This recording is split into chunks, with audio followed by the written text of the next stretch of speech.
সবাই তো আমাদের বিভিন্ন প্ল্যাটফর্মে প্রশ্ন করে না, বাট কেউ কেউ করে। হয়তোবা সে একই প্রশ্ন অনেকের মনের মধ্যেই থাকে, কিন্তু প্রশ্নগুলা তারা সেভাবে করতে পারে না। প্রশ্নটা হচ্ছে এই জায়গায়, এখন কি করলে এইগুলোর মাধ্যমে প্রাইজ বন্ডের ড্রতে অংশ নিতে পারবো?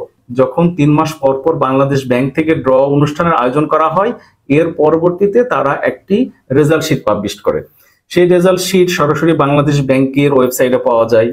সেই রেজাল্ট শিটের সাথে ম্যাচ করে আপনার প্রাইজ বন্ডের নাম্বারগুলো মিলিয়ে দেখতে হবে কোনটা এই বিজয়ী লিস্টে আছে কিনা। বাংলাদেশ ব্যাংক থেকে যখন পুরস্কার ঘোষণা করা হয় তখন কিন্তু সেখানে বলে দেয়, উপরন্তু ড্র রেজাল্ট শিট যে পাবলিশ করে সেখানেও কিন্তু বলা থাকে কোন কোন সিরিজ এই ড্র এর মধ্যে আছে। ড্র করার সময় প্রত্যেকটা সিরিজের জন্য আলাদা করে কিছু বলার দরকার নাই, সবগুলা সিরিজের জন্যই এই একই নাম্বারই প্রযোজ্য। প্রাইজ বন্ড কেনার পরে তারা ড্র করবে, আপনার এই নাম্বারগুলো অটোমেটিক সেই ড্র এর মধ্যেই থাকবে, কারণ কোন সিরিজ কত সালে ড্রতে ছেড়েছে এই হিসাব বাংলাদেশ ব্যাংকের তথ্য ভান্ডারে আছে। এটা নিয়ে আমাদের চিন্তা করার কিছু নাই। 1995 সাল থেকে যত প্রাইজ বন্ড তারা বাজারে ছেড়েছে সবগুলোই কিন্তু ড্র এর আওতায় আছে, কোনো প্রাইজ বন্ড এর মধ্যে বাতিল হয় নাই। আপনি যদি প্রাইজ বন্ড কিনেন, কিছু করতে হবে না ড্রতে অংশ নেওয়ার জন্য।